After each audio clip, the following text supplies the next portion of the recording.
नमस्कार दोस्तों, आप सभी का स्वागत है हमारे यूट्यूब चैनल पर। दोस्तों, अगर आप पोस्ट ऑफिस में आरडी यानी कि रिकरिंग डिपॉजिट खुलवाना चाहते हो, तो यह वीडियो आपके लिए बहुत महत्वपूर्ण होने वाला है। अगर आप इस वीडियो को पूरा देखते हैं, तो पोस्ट ऑफिस में आरडी से खुलवाने से संबंधित कोई भी आपका सवाल नहीं बचेगा। इसलिए इस वीडियो के अंत तक ज़रूर बने रहें।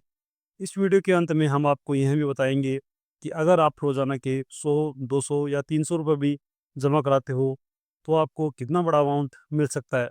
दोस्तों, बहुत बार ऐसे होता है कि जो रिक्शा वाले, फेरी वाले, रेडी वाले या जो दुकानदार होते हैं, उनके पास इकट्ठा पैसा नहीं होता है। उनके पास रोज़ाना थोड़ी-थोड़ी इनकम आती है, इसलिए वह रोज़ाना थोड़ा-थोड़ा पैसा जमा करके एक साथ एक मोटा इनकम प्राप्त कर सकते हैं, जिससे उनका फ्यूचर में कोई काम करने में, जैसे मकान बनाना है, बच्चों की शादी के लिए, बच्चों के एजुकेशन के लिए चाहिए होते हैं, वह एक साथ उचित समय पर उनको मिल जाती है। तो इस वीडियो में हम पोस्ट ऑफिस आरडी से संबंधित सभी सवाल, जैसे हम मिनिमम कितना अमाउंट उसमें जमा कर सकते हैं और मैक्सिमम कितना जमा कर सकते हैं, कितना ब्याज मिलता है, इसको खोलने के लिए क्या-क्या योग्यता होनी चाहिए, अगर किसी कारण हम कुछ दिनों के लिए आरडी में पैसा जमा ना करें या हम पैसा जमा करने में लेट हो जाता है, तो हमारे को कितना चार्ज देना पड़ता है, क्या हम आरडी के ऊपर लोन ले सकते हैं, क्या हम अपनी आरडी को पूरी होने से पहले भी क्लोज कर सकते हैं, या फिर जो आरडी कर रहा है उसको अगर कुछ हो जाता है तो उसके लिए क्या प्रावधान है। इससे पहले अगर दोस्तों आपने अभी तक हमारे चैनल को सब्सक्राइब नहीं किया है, तो चैनल को सब्सक्राइब जरूर कर ले। तो चलिए फटाफट से शुरू करते हैं। अगर पोस्ट ऑफिस आरडी स्कीम में अकाउंट ओपनिंग कंडीशन की हम बात करते हैं, तो कोई भी भारतीय नागरिक इसमें अपना अमाउंट खुलवा सकता है। इसमें 2 प्रकार के अकाउंट खोले जाते हैं, सिंगल अकाउंट और joint account. Single account individual के द्वारा खोला जाता है, जॉइंट अकाउंट मैक्सिमम 3 लोग मिलकर अकाउंट खोल सकते हैं। इसमें इस स्कीम में नाबालिग का भी अकाउंट उसके परिजन के साथ खोला जा सकता है, लेकिन जब वह 18 वर्ष का हो जाता है, तो उसकी फ्रेश केवाईसी उसके डॉक्यूमेंट लगाकर अपडेट की जाती है।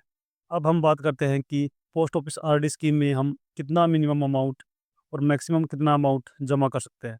तो मिनिमम 100 रुपये जमा कर सकते हो, या 10 रुपए के मल्टीपल जैसे 110, 120, 150, तथा मैक्सिमम इसकी कोई लिमिट नहीं है। आप जितना चाहो उतना अमाउंट इसमें जमा कर सकते हो। अब हम आरडी के ऊपर मिलने वाले ब्याज की बात कर रहे हैं।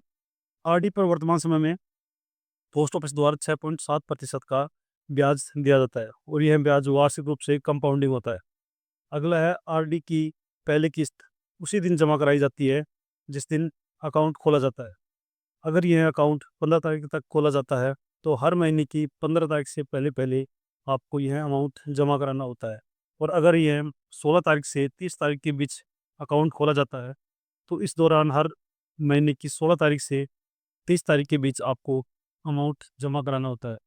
अगर आपकी इंस्टॉलमेंट लेट हो जाती है, तो लेट फीस के रूप में आपको प्रत्येक 100 रुपये पर 1 रुपये लेट फीस के रूप में जमा कराना होता है। जैसे मान लो हो कि आपको ये अमाउंट 1000 है, तो आपको 10 रुपये लेट फीस के रूप में जमा करने होते हैं। अब हम बात करते हैं एडवांस डिपॉजिट की, यानी कि अगर आप पर मंथ या पर डे न जमा कराकर यदि एक मुश्त राशि जमा कराना चाहते हो, तो उसके लिए क्या प्रावधान है। आप अधिकतम 5 वर्ष का अमाउंट एक साथ जमा कर सकते हो, यानी कि अगर आपका हर महीने 1000 रुपये जमा कराते हो, तो 12 महीने के हो गए 12,000, और 5 साल का हुआ 60,000। तो आप पर मंथ न जमा कराकर 5 साल का अमाउंट एक साथ 60,000 रुपये जमा कर सकते हैं।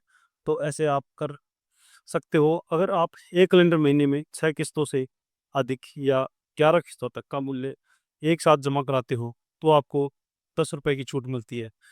अगर आप 12 या अधिक किस्तों का मूल्य एक साथ जमा कराते हो, तो आपको 12 किस्तों के मूल्य पर 40 रुपये की छूट मिलती है। अब हम बात कर लेते हैं कि क्या हम जो आरडी जमा कर रहे हैं, उसके ऊपर लोन ले सकते हैं। जी हाँ दोस्तों, जब हम आरडी जमा करना स्टार्ट करते हैं, तो उसके 12 महीने के बाद जितना अमाउंट जमा होता है, उसका 50% हम लोन के रूप में ले सकते हैं। यह लोन हम एक साथ या फिर किस्तों में भी जमा कर सकते हैं। अगर आप आरडी क्लोज होने तक अपने लोन का अमाउंट जमा नहीं करते हो, तो यहाँ आपकी आरडी क्लोज हो जाती है, तो उसके अमाउंट में से लोन का अमाउंट रिकवर कर लिया जाता है। अब हम बात कर लेते हैं प्री मैच्योर अकाउंट क्लोजर की। अगर आप आरडी को स्टार्ट हुए 3 साल हो गए हैं, तो आप अपने अकाउंट को प्री मैच्योर क्लोज़ करवा सकते हो। यानी कि जिस दिन से आपकी आरडी स्टार्ट हुई है, उसे लेकर 3 साल के बाद आप अपनी आरडी को प्री मैच्योर क्लोज़ करवा सकते हो। लेकिन यदि आपको एडवांस पेमेंट कर रहा है, तो ऐसी कंडीशन में आप प्री मैच्योर नहीं करवा सकते हो। अब हम बात कर रहे थे कितने टाइम बाद आप आरडी अमाउंट मैच्योर होता है या कंप्लीट हो जाता है। तो 5 साल के बाद आपकी आरडी कंप्लीट हो जाती है। लेकिन अगर आप इसे एक्सटेंड करवाना चाहते हो, तो 5 साल के लिए दोबारा फिर से एक्सटेंड करवा सकते हो। तो दोस्तों, आपको हमारी जानकारी कैसी लगी? कमेंट करके ज़रूर बताएं। यदि आप ऐसे फाइनेंस रिलेटेड वीडियो देखना चाहते हो, तो हमारे चैनल को सब्सक्राइब ज़रूर करें। धन्यवाद।